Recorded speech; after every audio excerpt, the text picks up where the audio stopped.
Marcos 3. E outra vez entrou na sinagoga, e estava ali um homem que tinha uma das mãos mirrada, e estavam observando-o se curaria no sábado para o acusarem. E disse ao homem que tinha a mão mirrada: Levanta-te e vem para o meio.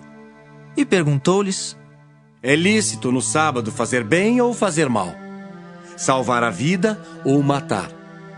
E eles calaram-se. E olhando para eles em redor com indignação, condoendo-se da dureza do seu coração, disse ao homem: Estende a mão. E ele a estendeu, e foi-lhe restituída a mão sã como a outra.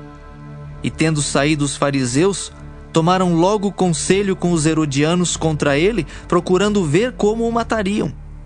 E retirou-se Jesus com os seus discípulos para o mar, e seguia-o uma grande multidão da Galiléia e da Judéia e de Jerusalém e da Idumeia e da além do Jordão e de perto de Tiro e de Sidom.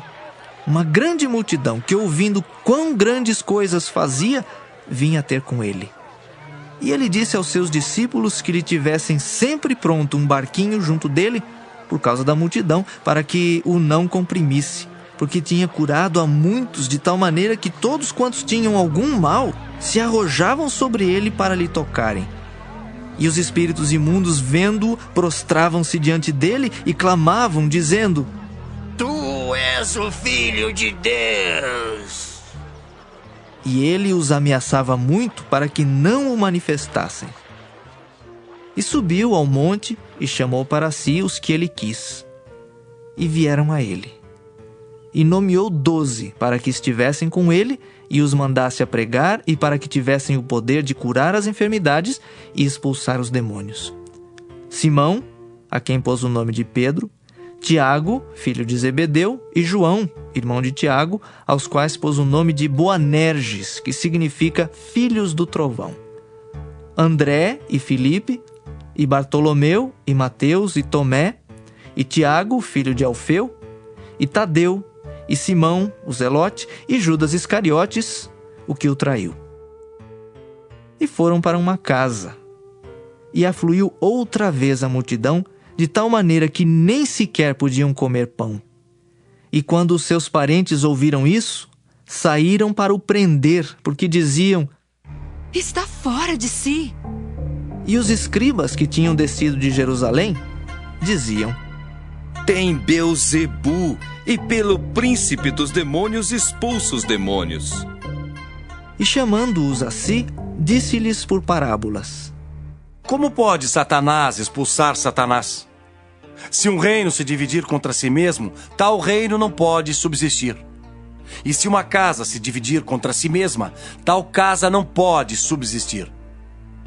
Se Satanás se levantar contra si mesmo e for dividido, não pode subsistir. Antes tem fim. Ninguém pode roubar os bens do valente, entrando-lhe em sua casa, se primeiro não manietar o valente. E então roubará sua casa. Na verdade vos digo que todos os pecados serão perdoados aos filhos dos homens, e toda sorte de blasfêmias com que blasfemarem. Qualquer, porém, que blasfemar contra o Espírito Santo, nunca obterá perdão, mas será réu do eterno juízo. Porque diziam: Tem espírito imundo. Chegaram então seus irmãos e sua mãe, e estando de fora, mandaram-no chamar. E a multidão estava assentada ao redor dele, e disseram-lhe: Eis que tua mãe e teus irmãos te procuram, e estão lá fora. E ele lhes respondeu, dizendo: Quem é minha mãe e meus irmãos?